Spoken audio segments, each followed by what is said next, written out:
I mean, in 2014 would be a logical place to start. That's, of course, it goes back to the February coup that took place in Kiev that swept aside Viktor Yanukovych, the Russia-leaning president of Ukraine, and put in place ultra-nationalists who were hell-bent on purging Russia from Ukraine and creating the conditions that would allow Ukraine to join NATO. But that's not where this war began, because that is simply the manifestation of a policy set. Let's just back it up a little bit further. 2008, William Burns, then the U.S. ambassador to Russia, in early 2008, wrote a memorandum called "Niet means Niet," no means no. He basically said that Ukraine inviting NATO in is a red line.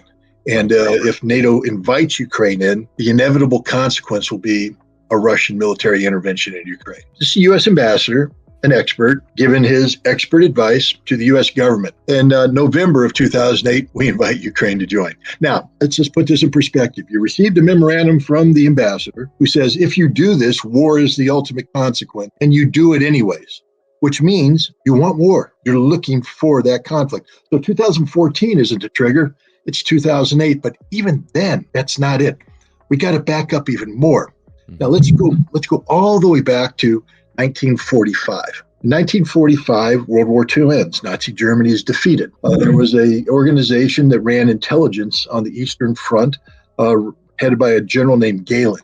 Gehlen, a Nazi, by the way, whose forces committed horrific crimes, should have been arrested, found guilty, and hung with the rest of the war criminals. But instead, because he was running a network of stay-behind agents, the largest number of which belonged to an organization called the Organization for Ukrainian Nationalism, headed by a guy named Stepan Bandera. So Bandera has been fighting with the Nazis from day one. In fact, if you go back to July of 1941, when German troops rolled into Lvov, the city of Lvov, today it's in western Ukraine, it was the Banderas that went in there and massacred thousands of Jews that day. It was Banderas that pulled the trigger at Babi Yar, killing tens of thousands of Jews. It was the Banderas that slaughtered 110,000 Poles in 1943, 1944 to create the conditions for a genetically pure Ukrainian homeland. And they slaughtered hundreds of thousands of Russians as well. They view themselves, the Western Ukrainians, as Aryans, supermen, just like the Germans, just like the Nazis, who they were fighting for,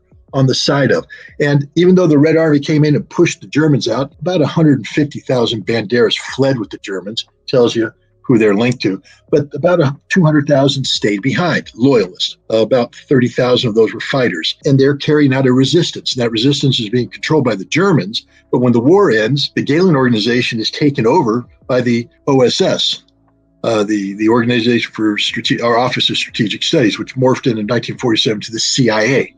Right. So the CIA is running Gehlen, who's running Banderas, to carry out a covert war against the Soviet Union in Ukraine and Poland, using the Banderas to do this. And this is a very bloody conflict from 1945 to 1954. In the area of 200,000 people died, include 40,000 Russian soldiers. Now, remember, in Vietnam, it took us a decade to lose 58,000 guys. So in 8 years, the Soviets lost 40,000 guys. It tells you this isn't just simple, bandits running around with guns shooting people. This is a war, straight up fight, a firefight, a lot of dead. But the Soviets prevail. Now, what happened is about 150, 200,000 of these Banderas were captured and sent to the Gulag. The others fled to Germany and to diaspora in the United States, Canada, Great Britain. In diaspora, the CIA continues to fund these people. They fund them to carry out propaganda inside Ukraine. Now, in 1956, Khrushchev released the Banderists out of the Gulag and they returned to Ukraine, where with the CIA money, they begin to infiltrate into Ukrainian society, working their way up the ranks till 2014. It's a continuum. The United States has been trying to dismantle the Soviet Union, now Russia, using Ukraine as a vector to achieve that since 1945. This current war began in 1945 because this current war is a war between the United States and Russia using Ukraine as a proxy. Right. Well, again, I'd say let's go back to the beginning of the active phase of this war. The war actually goes back to 1945. Right. Or at least the intent to get rid of Vladimir Putin. Because this is about regime change, straight up. This war is about getting rid of Vladimir Putin, which right off the bat, discerning listeners should go, if the war is about getting rid of Vladimir Putin, why would Putin give up short of victory? Wouldn't that be mean that he's empowering them to get rid of him? You're right, because this is an existential war. Vladimir Putin and Russia's never going to give up. 2014 comes along. Prior to that, we go back up a little bit further. I think in 2005, Vladimir Putin gave a speech.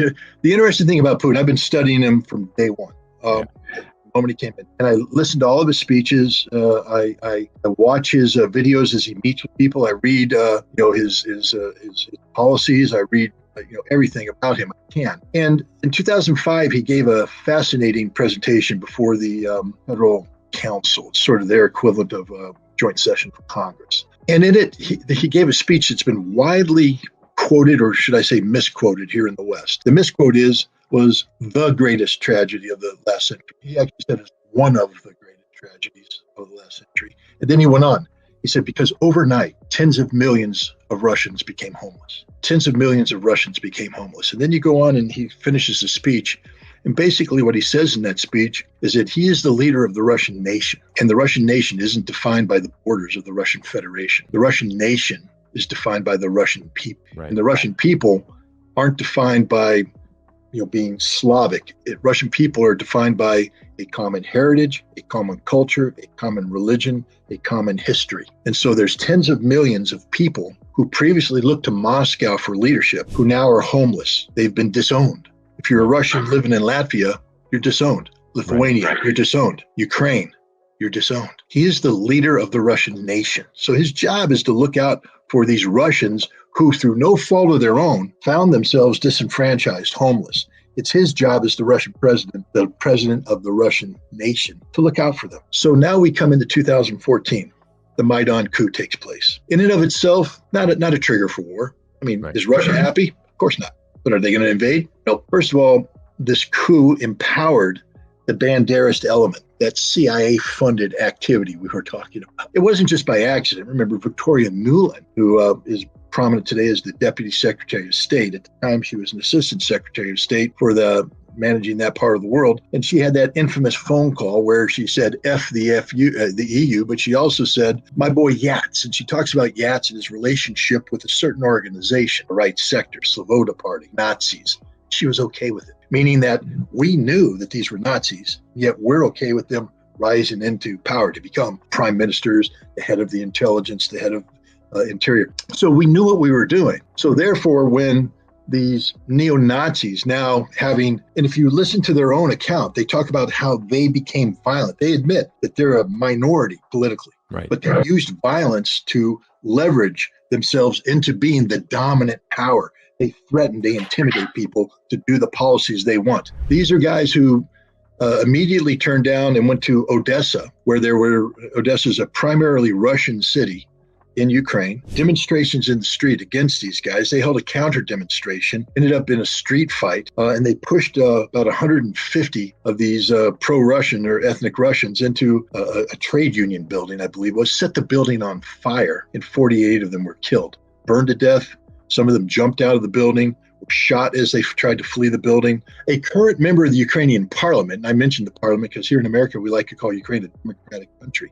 A current member of the Ukrainian parliament was filmed while he was a junior member of that parliament, walking outside that building, kicking the bodies of the Russian dead to make sure they were dead. This is the kind of people we're dealing with. Now, they went from there to Crimea. And remember, this is in May, and they head towards Crimea. Actually, in March, they head towards Crimea. The Russians say, no, we're not letting you do this. And the Russian people stood up. Now, Putin had his hands tied, couldn't send the military in because constitutionally, you're not allowed to send the military into non-Russian areas without the permission of the parliament. Right. So they brought in the little green men. Now you see the birth of Wagner. And they come in and they initiate actions that lead to declaration of independence, referendum, Crimea becomes part of Russia, etc. The Nazis, frustrated in Crimea, turned their attention to Mariupol, a city on the Sea of Azov, where Russians again have risen up and said, we don't want the Nazis here. They come in and brutally oppress these people, beginning the civil war, where the ethnic Russians said, enough is enough, we're beginning to fight. This is in 2014. Putin, together with Wagner, together with the Russian army, crushed the Ukrainians.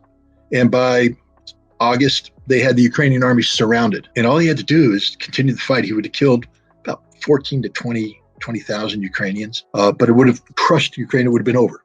All of it would have ended right there. All Putin had to do, he had him surrounded, could have killed him. Angela Merkel and Francois Hollande, the Chancellor of Germany, the President of France, receiving frantic phone calls from Petro Poroshenko, the President of Ukraine, intervene, say, Putin, don't do this. Please don't do this. He said, why not? These are bad people.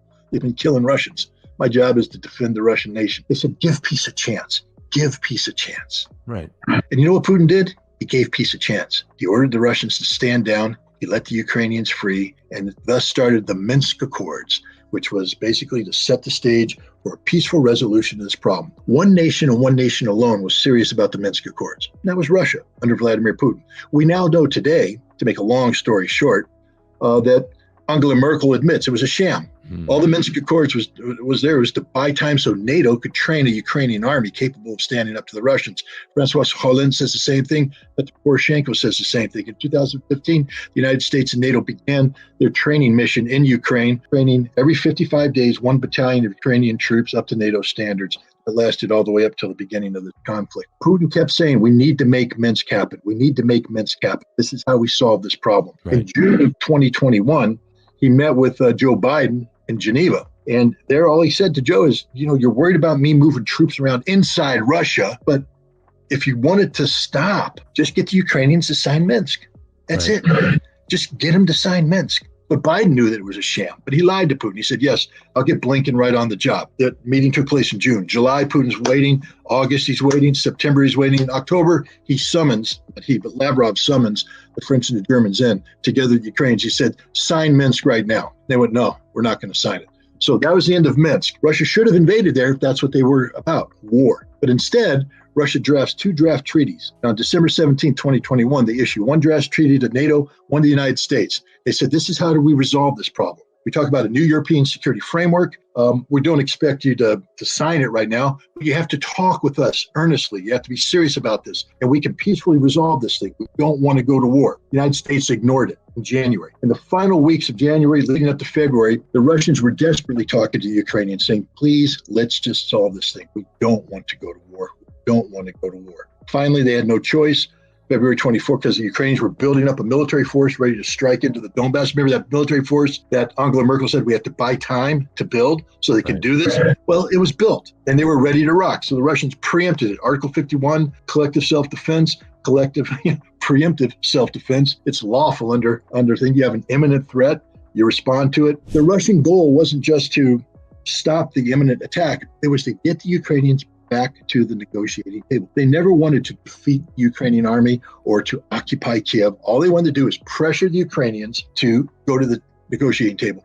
6 days after they crossed the border, the first negotiation began in Gomel. There were 3. In April, early April, they had a 4th negotiation in Turkey where they completed a treaty. It was signed off on both sides, sent back. They were supposed to it was in March. They were supposed to get back on 1 April in Istanbul to finish this thing. The war would have been over. The war would have been over. And what were the Russians going to give them? All of the territory they occupied since February 24 was going back. They weren't there for territorial acquisition. They weren't there to steal Ukrainian territory. They made a good faith measure, by the way. In accordance to the agreement, they said, we're going to withdraw from Kiev and from Sumy. And when you sign it, we'll withdraw from Kharkov.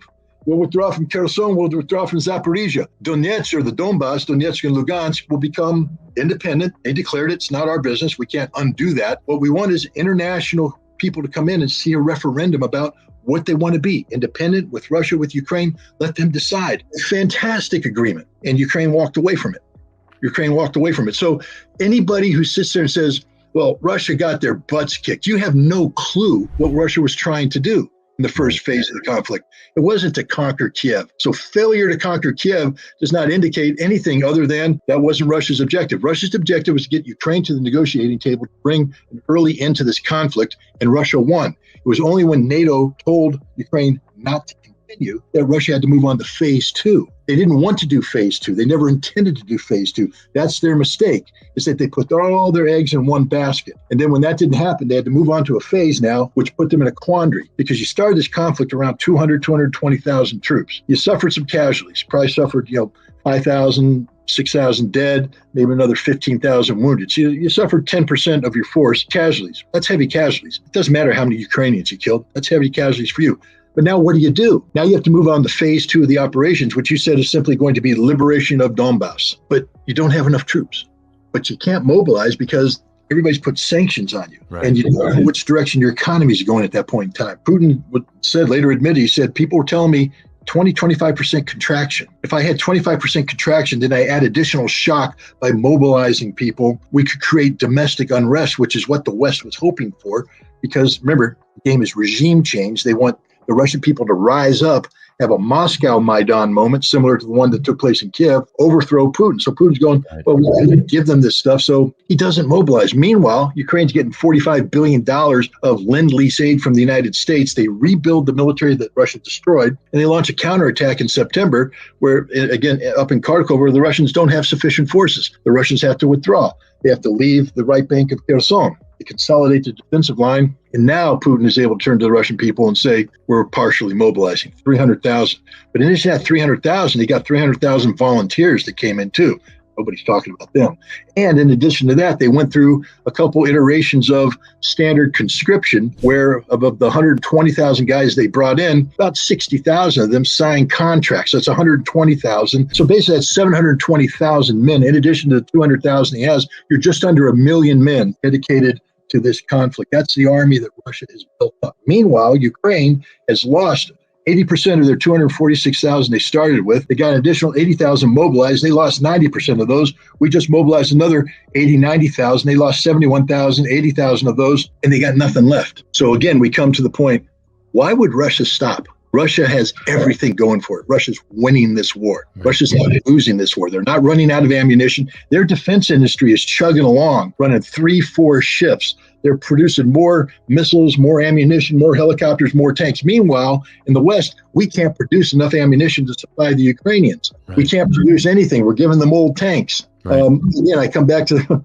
why would Russia stop this conflict? What's in it for Russia? Yeah, Scott, I want to go back to, so this is some fascinating insights, and that's why I wanted to bring you on the show, because you have a tremendous amount of knowledge and I know expertise. Obviously, you've studied this extensively, and that's why, your opinion matters in here, and really appreciate your expert analysis. Let me just go back and ask one question. For example, when Russia was trying to bring this treaty to the table, what was the actual deal? Like, for example, if this war could have ended, you said maybe April 1st, this would have been last year, April 1st, 2022, this conflict could have ended very quickly. I mean, we're talking weeks into this new conflict. It could have ended. What was the actual deal? Was it just that Russia would take over the Donbass region, everything else would go back to Ukraine? What can you explain that? Like, what was Russia's proposal, and why did Ukraine reject that? Well, Russia's proposal was we start off with the fundamental that Ukraine will not join NATO. Right. Okay. Just isn't going to happen.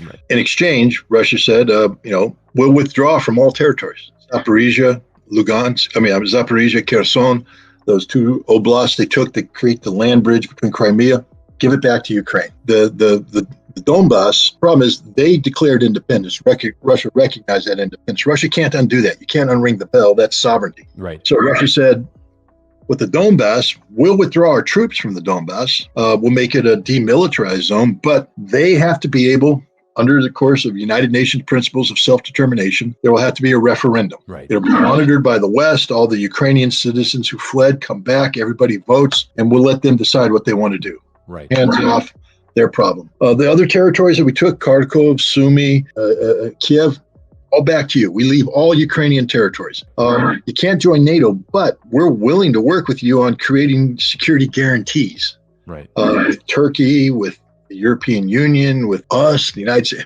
whatever. It's just not going to be NATO. You're not going to be a member of NATO. Right. But you have security guarantees, etc. And there it is. And 400,000 Ukrainian men would be alive today. 20 million Ukrainians wouldn't be homeless. Wow. Imagine if the Ukrainians had taken that. Now, they were pressured by NATO not to take it, but it wasn't a bad deal. Oh, and the other thing about the deal, too, is it said, well, Crimea will always be Russian. We recognize Ukraine's historical connectivity to it, and we're willing to work with the Ukrainians to come up with something where Ukrainian interests are protected in Crimea and that Ukraine has a say.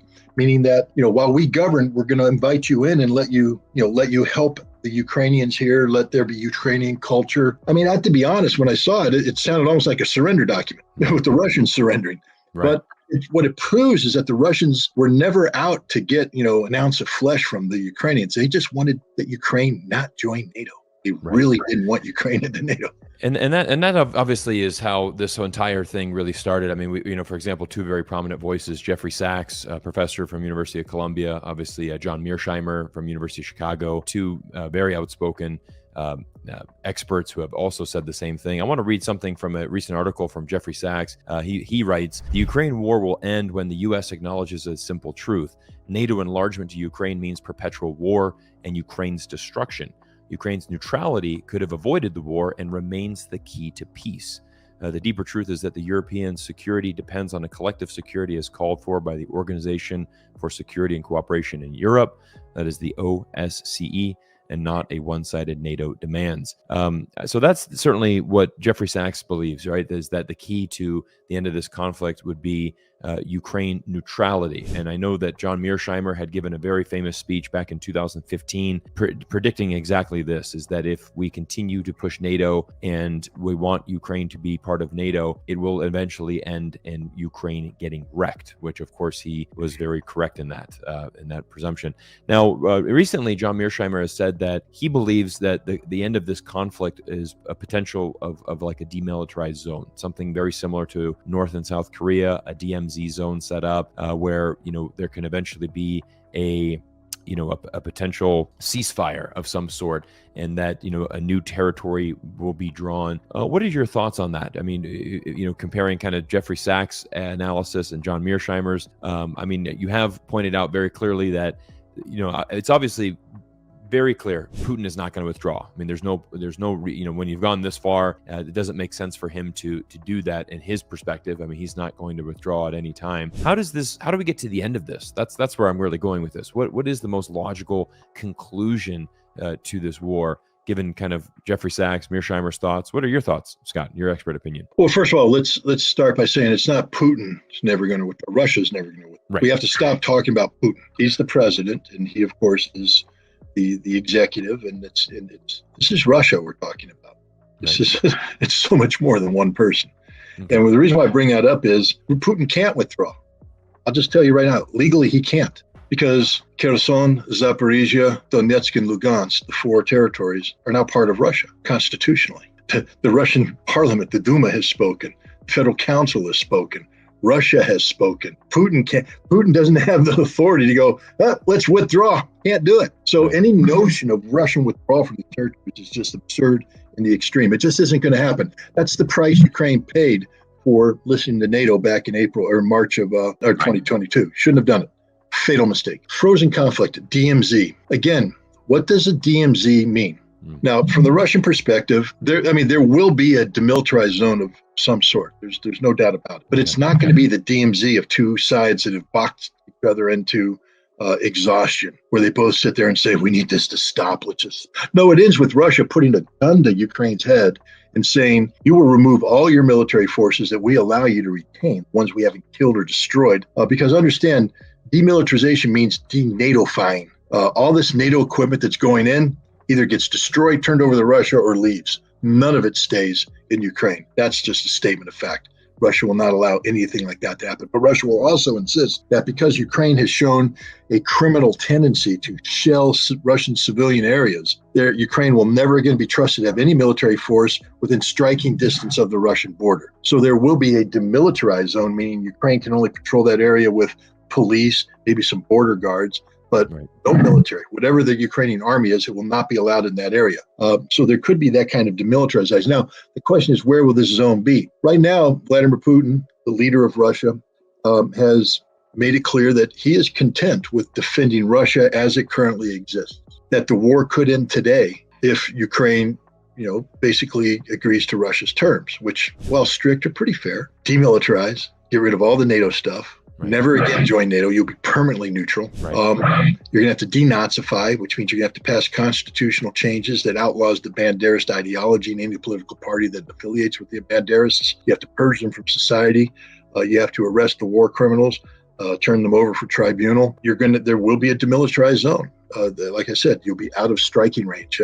Whatever system you have can't be, if it can be fired at maximum range, that maximum range can't allow it to hit 1 inch of Russian territory. That could end today. Now, if they want to continue the fight, then they run the following risk, that Russia will take the city of Kharkov. that Russia will, which is a primarily Russian city, that Russia could take the city of Dnipropetrovsk, primarily Russian city, working down. Mykolaiv could fall to Russia, then Odessa. And once these cities fall to Russia, Ukraine will never get them back. And so now the demilitarized zone is, threatens to push Ukraine into this tiny little bubble of non-existence. And that's the risk here for Ukraine to continue this fight. Because let me just make it clear, Russia will not quit this fight if Russia wins.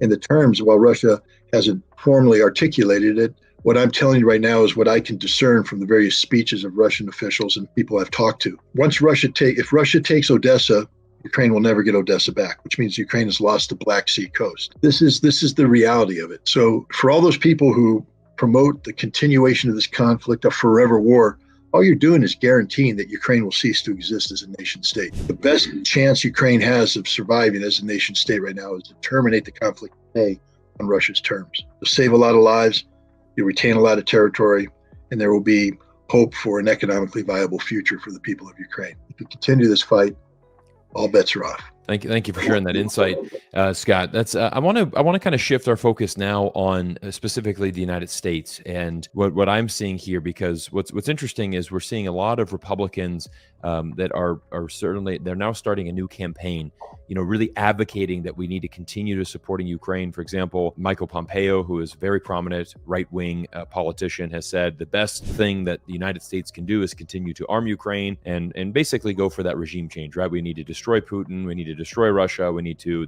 their public enemy number one, we need to take them down. I want to play a 30-second video clip because this is what has aired here in American television. I think it's quite an interesting thing. I'd like to get your expert analysis on this. When America arms Ukraine, we get a lot for a little. Putin is an enemy of America. We've used 5% of our defense budget to arm Ukraine, and with it, they've destroyed 50% of Putin's army. We've done all this by sending weapons from storage, not our troops. The more Ukraine weakens Russia, the more it also weakens Russia's closest ally, China. America needs to stand strong against our enemies. That's why Republicans in Congress must continue to support Ukraine. So interesting 30-second infomercial there, and it is paid for by the Defending Our Democracy. Obviously, we've got the website now, gopforukraine.org. It's an interesting one because what I'm starting to see here in the United States is I think public opinion is starting to shift a bit, and even Michael Pompeo, for example, when he said we need to defend Ukraine, we need to keep supplying weapons, we need to take down Putin. Most of his followers, when he sent that tweet out, I mean, there was thousands of comments, and everyone, no, get out, no. And I think you're starting to see a big shift from the American citizens who obviously, there's a similar thing. I lived in Canada for 5 years. Justin Trudeau just sent another $630 million from Canada. And I see that in both sides, Canadians, Americans thinking, hey, what about American people? What about Canadian people? Why not take care of our people first? And I think there's, that's why there needs to be this infomercial, to kind of say, hey, let's rally the troops. First question, is that accurate that, we've used 5% of our military budget to now reduce, to basically destroy 50% of Russia's army? Is that an accurate figure? Well, I'm just a simple Marine, and we've never been known for our mathematical skills. I think our last military budget was around 800 billion, plus or take, minus a couple billion here and there. Let's call it 800 billion, just for round figures. We've admitted to sending $113 billion worth of aid to Ukraine. Now, again, I'm just a simple Marine, but let's just round that down to 100. Let's just get rid of 13 and just call it 100. Now, they said 5%. 5% of 800 is, 10% of 800 would be 80. Again, that's just simple Marine math, but I think it works out that way. So 5% would be half of that. Again, simple Marine math. That would be 40. Now, I just rounded down 113 to 100 billion. But again, the simple Marine in me tells me that 100 is bigger than 40. So right off the bat, that very first number these idiots put out there is wrong, which tells you they're lying because they know it's wrong. They're spinning. So now we come to, they destroyed 50% of the Russian military. Wow. Okay, Russia started this conflict with an army of 900,000 men. They had about 200,000 of them deployed, plus or minus 10, 20,000 deployed into the special military operation theater. Well, let's say Russia suffered 100% casualties. Now, we know they didn't because there's still Russians there. Let's say they suffered 100% casualties, 200,000. Again, simple Marine, 900,000 50% would be 450,000. So again, the numbers are wrong. But now Russia's expanded their military 1.5. That's just their overall military. It doesn't include the special, recruitment that's been done for the special military operation. 300,000 mobilized reservists, 300,000 volunteers, 80, 90,000 contract soldiers, responsible people. I'm not talking about the propagandists. Responsible people would probably put the Russian casualty rate today at around 50,000 dead and maybe another 150,000 wounded. That would be 200,000 casualties total. But I just told you that it's no longer that 200,000 army that we're talking about, that they have 300, 120 plus 200 more. It's close to 1 million guys. At the best, you could say 20% of the deployed forces, less than, it would bring it up to the total number. We're talking less than 10% casualties. That's dead and wounded. Now that's a lot. I'm not pretending it's not a lot. It's significant casualties, but 50% of the Russian army is what they said. It's a lie, a straight up lie. Now, what's interesting when you start looking at what people do, they tend to mirror image, meaning the problems they have, they rather than admitting they have a problem, they project it on the enemy. So I'm thinking that these guys know that the Ukrainians, on the other hand, have suffered 400,000 dead, 1.2 million wounded. That's 1.6 million casualties. They're in their fourth round of mobilization, major mobilization, probably seventh or eighth round of mobilization total. They have nothing left to mobilize. That's the reality. But here's the sickest part of this. The sickest part of this ad isn't just that they get their math wrong. They go, we have no American boots on the ground. Now, we're supposed to be the friends of Ukraine, right? I mean, that's the idea that we're friends with Ukraine. Mm-hmm. And we've allowed the Ukrainians to suffer 400,000 dead, and that ain't friendship. We've allowed the Ukrainians to have over 1 million of their men lose their arms, their legs, get their brains rattled, somehow get their bodies physically deformed because of this conflict. That ain't friendship. Right. 20 million Ukrainian civilians have been kicked out of their homes, made refugees. That ain't friendship. Children, we claim family values. We're all about the kids. Education. Key add to education is stability, right? You got to have a stable home environment. Mom, dad, you're there, get a job, the kids come home, they have a healthy family environment. Well, how healthy is it to lose your family, lose your father, go to be a refugee status, live as a second-class citizen in a nation where they don't speak your language? How stable is that? Right. We care about the kids. We've condemned millions of them to be the kind of kids that grow up without stability, which means they're going to be problem adults. We haven't done our friends in Ukraine a favor. We've destroyed their nation. They lost 20% of their territory. They could lose another 20% of their territory. Their infrastructure is gone. You sit here and complain about bridges. I complain about it all the time. Every time I drive around the greater capital district in upstate New York, that bridge needs repaired. That bridge is the potholes. We talk about infrastructure. Well, that ain't nothing compared to the infrastructure damage being done to Ukraine. Is going to be done to Ukraine, continually done to Ukraine. When this war is over, Ukraine's going to have a giant headache just to get back to normal, and they're never going to get back to normal. This ad is the sickest of sick ads because it proves that the guys who made this ad are psychopaths. They're people with no moral compass, people that have no humanity in them. And if you look at this ad and you find anything attractive in this ad, you need to take a long, hard look in the mirror and decide what kind of person you are, because there's some big problems with you if you say that's a cool ad. That is a sick ad. That's the kind of ad that, psychopathic, antisocial, warmongers make. Well, wait a minute. I just described members of the GOP party that made that film, Mike Pompeo, Bill Kristol and company. These aren't good people. These are the people that gave you Iraq. Just remember that. A war built on the premise of a lie. They're lying on everything they do. Their numbers aren't right. Nothing's right about that ad. Well, I just ask everybody to remember that war is an extension of politics by other means. So this isn't going to end until there's a political solution. I've always, for the last several months, have been saying that I thought the first thing that would happen would be the military defeat of Ukraine, followed by the political collapse of Ukraine, and that Russia would govern itself accordingly. Therefore, I believe that Russia would achieve the political defeat of the Ukrainian military sometime at the end of the summer or early fall. So we have up until the end of October.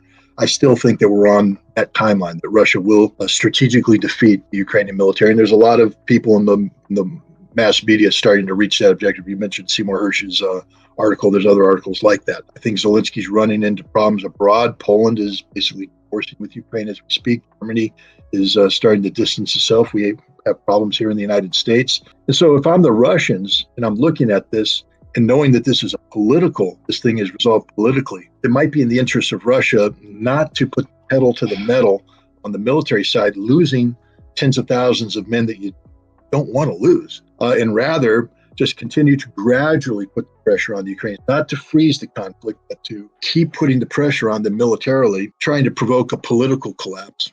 And you achieve the same result with that. So that could extend the timeline militarily, but this war isn't going to drag on forever. Again, when you get into politics, it's very hard to do predictions, but I don't think the Russians want to extend this thing longer than necessary. Zelensky's supposed to have an election next year. I think it's around election time that you're going to see a political crisis that could lead to the demise of Zelensky. And then the question is who replaces Zelensky and where they stand vis-a-vis terminating this conflict. So militarily, I think the Ukrainian army's already been destroyed. The question is, do the Russians seek to put the bayonet through the neck, but in the process losing thousands of Russians, or just keeping the gradual pressure, waiting for the political collapse? Because in the end of the day, this doesn't end until there is political collapse in Ukraine. I predict that will happen by the end of this year, sometime in the spring of next year, the political collapse.